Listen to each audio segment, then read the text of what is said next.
Hello world, welcome back again to my channel. So jadi di perbincangan kali ini gue mau cerita-cerita lagi kalau misalnya ya sekarang gue relapse lagi gitu tadi malam. Dan ini di bulan puasa gue malah relapse. Dan ya gue akhirnya mencoba untuk menulis alasan kenapa gue bisa melakukan ini dan segala macam. Dan gue udah membuat beberapa hipotesa gitu kalau misalnya alasan kenapa gue bisa relapse kayak gitu adalah karena satu dan lain hal. Dan jadi langsung aja ke penjelasannya kenapa.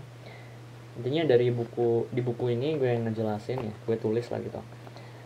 Yang pertama itu ya intinya aja itu karena gue mencoba untuk membiarkan pikiran tersebut gitu. Gue membiarkan fantasi-fantasi tersebut diproyeksikan di hayalan kepala gue. Mungkin nanti gue akan mengupload alasan mengupload tulisan gue tentang hal ini gitu. Dan menurut gue ini adalah tulisan yang cukup bagus, cukup menjelaskan dan cukup membantu gitu. Yang sekarang dimana gue bisa lebih menjauhi PMO dengan lebih baik lagi gitu. Jadi learn from mistakes lah gitu. Dan gue juga menulis ini berdasarkan pengetahuan gue yang baru-baru ini gue dapat tentang psikologi gitu. Dan sebenarnya di percakapan kali ini gue nggak mau membahas terlalu banyak tentang PMO gitu. Dan kalau misalnya kalian emang pengen mendapatkan apa sih kesimpulan gue tentang penyebab ini, itu kalian baca aja nanti di blog gue, nanti gue tulis di kolom komentar lah. Dan yang ingin gue bahas di sini adalah tentang bagaimana gue itu sangat mencintai menulis gitu. Jadi kalau misalnya gue sekarang itu nggak menulis tentang pengalaman relapse gue, ya gue nggak bisa belajar dari masa lalu.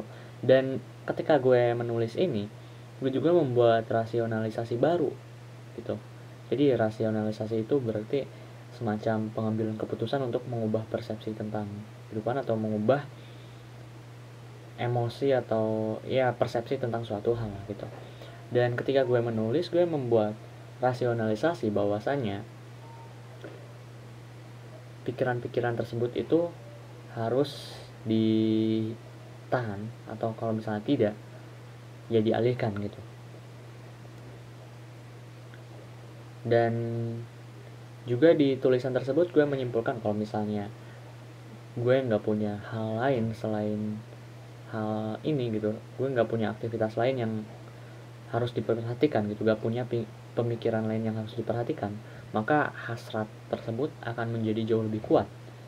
Karena ya hanya itulah satu-satunya hal yang bisa kita lakukan dan kita pikirkan. Maka ya kalau misalnya kita pengen menghindari hal yang seperti itu, kita harus punya kesibukan lain, harus ada hal yang harus diperhatikan gitu, hal yang jauh lebih penting agar ya bisa teralihkan gitu. Dan selain itu, sekalinya kita membiarkan otak kita untuk memikirkan tentang hal tersebut sampai menghayalkannya, berarti kita udah membiarkan pikiran tersebut atau hasrat tersebut untuk berkembang sekecil apapun gitu. Kalau misalnya lu membiarkan pikiran itu berkembang sekecil apapun, ya lama kelamaan nanti bisa berkembang jauh lebih banyak lagi gitu. Jadi eksponensial.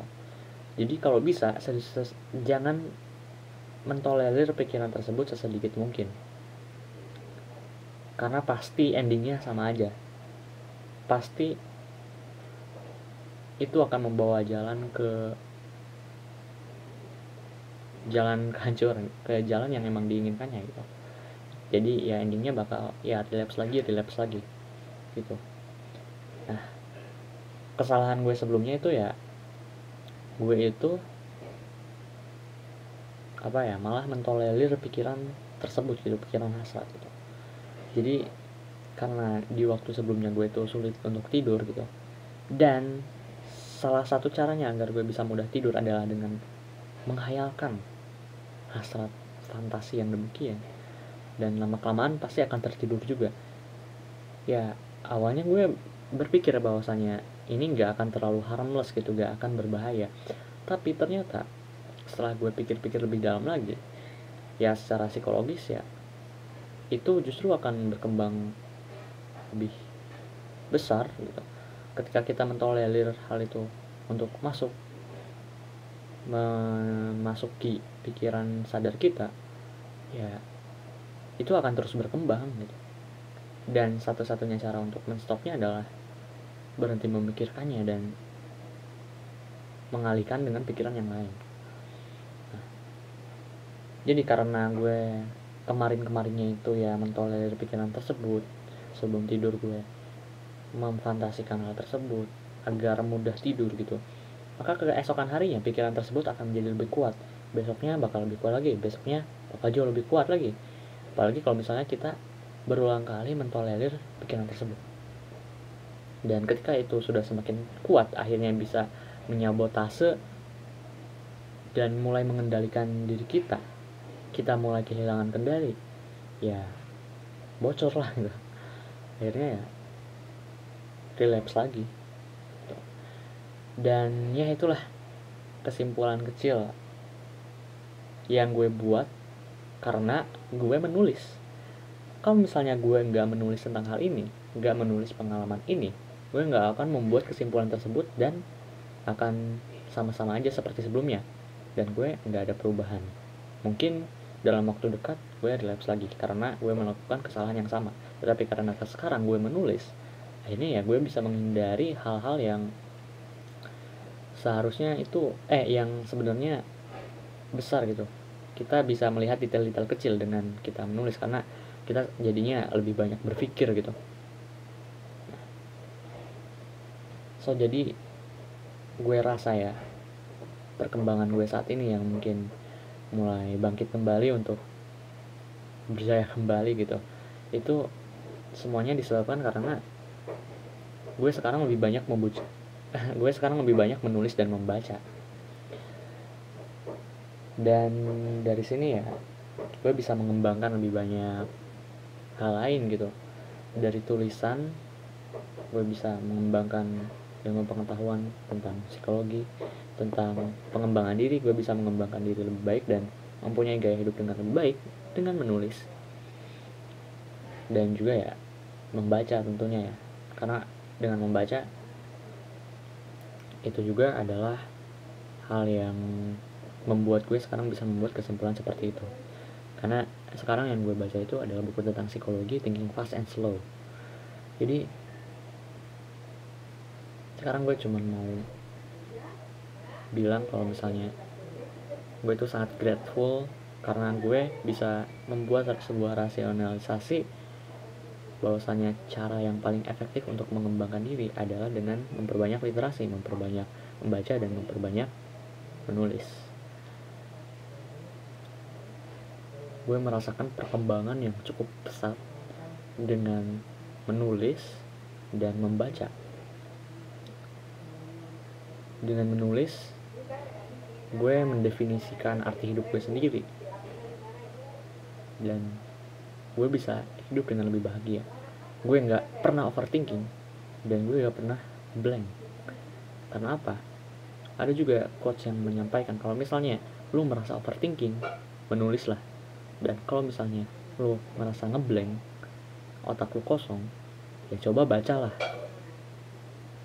Dan ya gue sekarang benar-benar seimbang dan selalu bisa, ya dengan menulis juga gue selalu bisa belajar dari kesalahan sebelumnya. Dan kalau misalnya memang